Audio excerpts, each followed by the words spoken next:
Hello, everybody. Delighted to have you on board.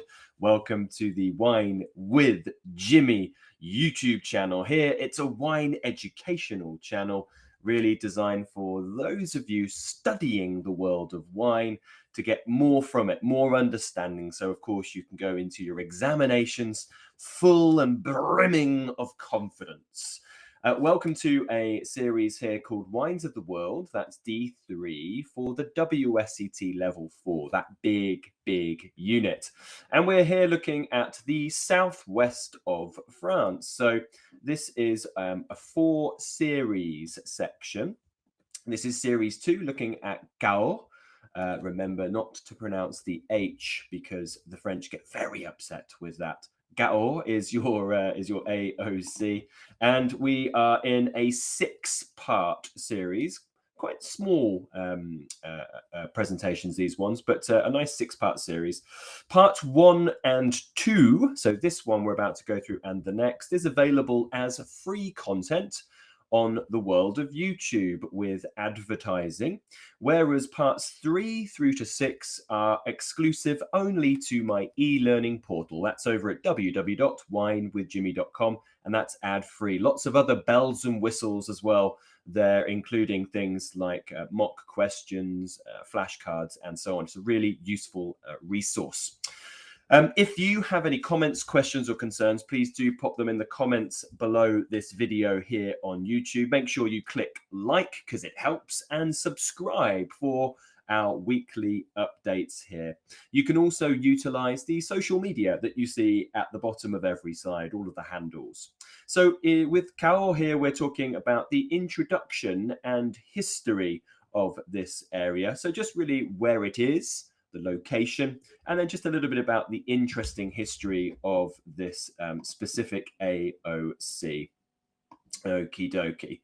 So let's rock and roll. So let's make sure that we've got everything here for you. It's just taking a bit of time to move on. There you go. There it is. So yes, we are looking down in the southwest of France, of course, as you are aware. In this large, expansive area covering around 60,000 hectares of vines. And we are looking right in the middle, actually, of this one. So this is this kind of reddish area. And this is situated on a river called the Lot River. Now, I've called this section the Lot and Tarn because we're focusing on Cahors, which is the main focus for WSET in their syllabus for the diploma.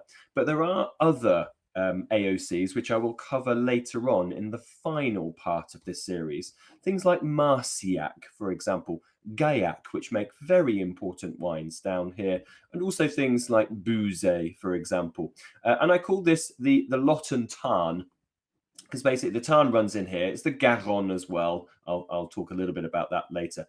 And then this area, but it's kind of the middle part of the southwest.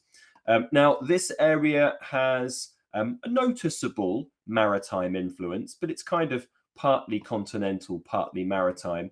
Whereas we would say that places like Bergerac, the Marmandais, and certainly places down in the south towards the Pyrenees have a marked maritime effect. There's still a maritime effect here as we get that coming up the Garonne and then up the Lot. So the Cahors area does have some maritime influence. The vineyards here, situated on the Lot, quite a high percentage of organic viticulture here, about 17% of the production. That's above the 10% French national average. And of course, this is important because it is the spiritual home of the Malbec or Côte grape variety.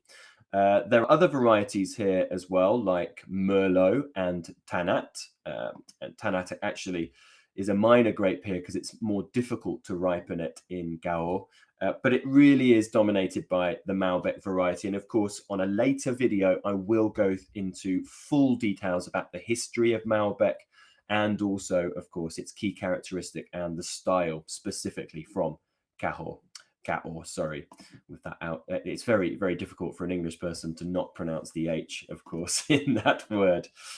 So a little bit about the history here in the Middle Ages. So we are talking about the time that really it's, of course, post Roman Empire. You go into a bit of the Dark Ages, and then we go into the Middle Ages, where the church has become very, very established. And we have the rise of certain kingdoms, like, of course, the British Empire, eventually the French, and then the sort of re-rise of the Spanish with the Reconquista, for example, as well. Now, in the Middle Ages, so this is when the English were quite prevalent in this area, because they ruled areas like Gascony and Aquitaine for 300 years, from the middle of the 12th to the middle of the 15th century. The Cahors wine was quite important, and it became quite important in places like Britain, for example. It was Henri Plantagenet, that actually described this wine as the black wine of Cahors. It's one of his favorite wines as well. The wines that were shipped up the lot, so the river was the transport here. The wines were taken to Garonne, and then taken up to Bordeaux. They had to compete with Bordeaux. We've talked about that previously, very challenging. But these wines were always dark. And I've put a picture here of a very dark red wine. They call them the black wines of Cahors. And it's the variety that we, of course, produce here that makes these very fleshy styles, very dark, deep styles. So very intense. Black wine of Cahors was its original name. Now, the competition of Bordeaux created some tough times. So the next slide is really about the difficulties that this AOC, in combination with the other AOCs of the Southwest, experienced. Now, first of all, we have that competition with Bordeaux. Bordeaux controlling the trade down here, because most rivers end up running into the Garonne and into the Gironde estuary, and Bordeaux manages that. And the kind of laws are in place is that wines from Cahors, for example, would not allow to be sold until all of the Bordeaux had been sold before it, which meant that, of course, it really had to wait its turn. What about if Bordeaux didn't sell its wines? Then that could become a big problem, of course, for these smaller wine areas. Phylloxera, of course, devastated this area. And the big thing, which was mentioned previously on the first part of the Dordogne series, is that in 1956, there was the severe winter freeze, 3 weeks in February of temperatures around minus 20 degrees Celsius, which, of course, created big issues for agriculture and viticulture alike across southern France. So today, the appellation has around 4,500 hectares planted, and Malbec accounts for about 4,000 of that, a very significant number, which is a stark contrast to 1850, where there was a reported 80,000 hectares. 80,000 hectares. That's a significant amount. Today, therefore, it's about 5% of what it used to be 170 years ago, before things like phylloxera competition and the winter freeze of 1956. Just post to 1956, Cahors just had 200 hectares left. It was a real diminished area because of all of those vines that suffered and died, diminished in the 1956 freeze. But please do remember that whereas mostly all the other AOCs, and I call them AOCs, of course, back in history, they wouldn't have been classified as an AOC.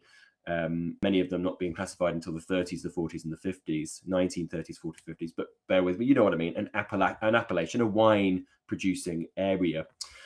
And most of them, of course, would replant with things that were more hardy, more winter hardy, because of the scare of losing your vineyard again. So the Cabernets came into play, Fur Cervidou, for example, as well. But Cahors actually did replant with Malbec. They made a collective decision to replant. So, of course, we don't have vines that are older than 1956. The oldest are 56, 57. when the replantation happened. So our oldest vines are approaching 70 years old in Cahors today, so nothing over a century. But an interesting point of history nonetheless. So that really is it just for this point now. Just some key points of history. Remember, WSET don't really go into much history. I like to elaborate it, but I'm not going to go through every decade and every year for you. Please do join me for a really fascinating video on the next part, which is on grape growing and the environment, certainly looking at how the different styles of Cahors can be produced in terms of the kind of fleshy, fruity wines, and then those kind of dark concentrated, and where, in terms of geography and geology, on the certain terraces that they are found.